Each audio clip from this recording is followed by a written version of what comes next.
दोस्तों, आप सबको 14 अप्रैल 1912 तो जरूर याद होगा। जी हाँ, वो दिन जब वर्ल्ड की सबसे लग्जरियस शिप टाइटैनिक के आइसबर्ग से टकराकर 3 घंटे के अंदर समुद्र की गहराई में लापता हो गई और अपने साथ ले गई हजारों लोगों की जान। टाइटैनिक का इस तरह पानी में डूब जाना आज भी कई रहस्य का पिटारा है, मगर इन सबसे अलग टाइटैनिक से जुड़ी कुछ ऐसी भी चीजें हैं जिनके बारे में बहुत ही कम लोगों को पता है। और आज हम आपको अपनी इस वीडियो में टाइटैनिक से जुड़े ऐसे ही कुछ इंटरेस्टिंग फैक्ट्स के बारे में बताएंगे जो शायद आपने कहीं नहीं सुने होंगे। नंबर 1, टाइटैनिक की विशालकाय और बेहतरीन रॉयल इंटीरियर के बारे में तो हम सब वाकिफ हैं, मगर बहुत ही कम लोगों को ये पता होगा कि टाइटैनिक का अपना खुद का न्यूज़पेपर भी था जो अटलांटिक डेली बुलेटिन के नाम से डेली बोर्ड में पब्लिश होता और अपने हर edition news, advertisement, stock prices के साथ साथ दिन का मेनू भी पब्लिश करके लोगों को मुहैया करवाता। नंबर 2, हम में से हर किसी ने टाइटैनिक से जुड़ी लियोनार्डो डिकैप्रियो और केट विंसलेट के 1997 में बनी मूवी टाइटैनिक जरूर देखी होगी। शायद कुछ ने 2 बार देखी हो, लेकिन आपकी जानकारी के लिए बता दें कि टाइटैनिक शिप पर बनी ये अकेली मूवी नहीं है। इसके अलावा 11 और भी मूवी बन चुकी है।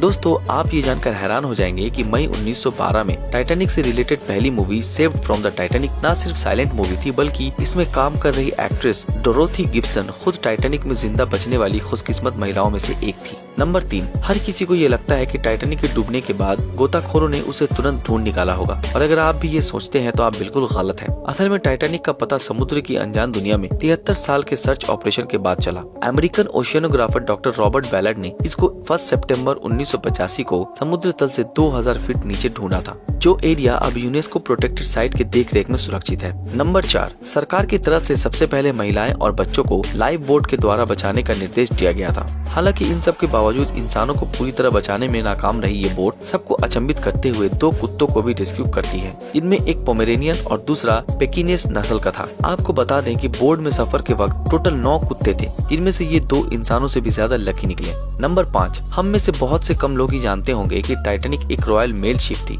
इसका डिजाइन ब्रिटिश पोस्टल सर्विस के रॉयल मेल को डिलीवर करने के लिए भी किया गया था। आपको बता दें कि टाइटैनिक में 2 ब्रिटिश और 3 अमेरिकन मिलाकर कुल 5 मेल क्लर्क ड्यूटी पर अवेलेबल रहते थे, जिनका काम लगभग 3423 बोरे से भरे मेल्स के प्रॉपर डिलीवरी का था। नंबर 6, दोस्तों, वैसे तो दुनिया में कई लकी लोग आपको देखने को मिल जाएंगे, मगर स्क्रीन पर दिख रही वायलेट जेसप नाम की ये लेडी का लक अलग ही लेवल का था। 25 साल की जेसप उन चुनिंदा लोगों में से एक थी जो टाइटैनिक के हादसे में बचने में कामयाब हुई। इस मैरीटाइम ट्रेजेडी के बाद वो टाइटैनिक के डब्ड शिप ब्रिटानिका में काम करने लगी, जो 1916 में एक जर्मन माइन से टकराकर डूब गई, मगर जेसप वहाँ से भी बाहर निकलने में कामयाब रही। जेसप उस वक्त की ऐसी पहली महिला थी जो दोबारा किसी डूबती जहाज से जिंदा बच निकली। फिलहाल दूसरी घटना में उन्हें सीरियस हेड इंजरी का सामना भी करना पड़ा था। नंबर 7, मिल्विना डीन मात्र 2 महीने की थी जब उन्हें एक बोरी में लपेटकर लाइफ बोट की हेल्प से बचाया गया था। वो टाइटैनिक में जिंदा बचे लोगों में आखिरी महिला थी, जिनका निधन 2009 में 97 साल की उम्र में हुआ। नंबर 8, आपको बता दें, ऑन बोर्ड टाइटैनिक अपने सफर के दौरान 15,000 बियर के बोतल,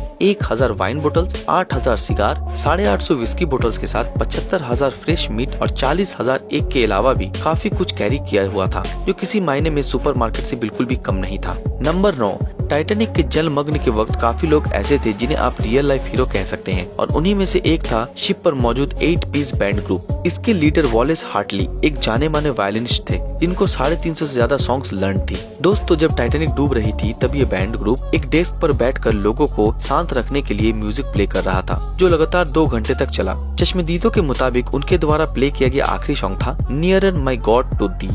नंबर 10, ऑफिशियल रिपोर्ट के मुताबिक टोटल 1503 लोगों ने इसमें अपनी जानें गंवाई और 705 पैसेंजर्स को सेफली बचाया जा सका। इसके बावजूद इसमें सैकड़ों डेड बॉडीज को बिना किसी आइडेंटिफिकेशन के नोवा स्कोशिया के हैलिफैक्स में दफनाया गया। असल में दोस्तों, शिप पर बहुत से लोग ऐसे थे जिन्होंने अपने गलत नाम और एड्रेस से रिजर्वेशन कराया था, और इसी वजह से उनकी पहचान करना गवर्नमेंट के लिए एक टास्क बन गया। इन्हीं में से एक 19 महीने की एक बच्ची सिडनी लेस्ली गुडविन थी, जिनको अननोन चाइल्ड समझकर दफना दिया गया, मगर 2008 में डीएनए टेस्ट और वर्ल्ड वाइड जीनियोलॉजिकल सर्च के बाद उसकी असली आइडेंटिटी सामने आ पाई।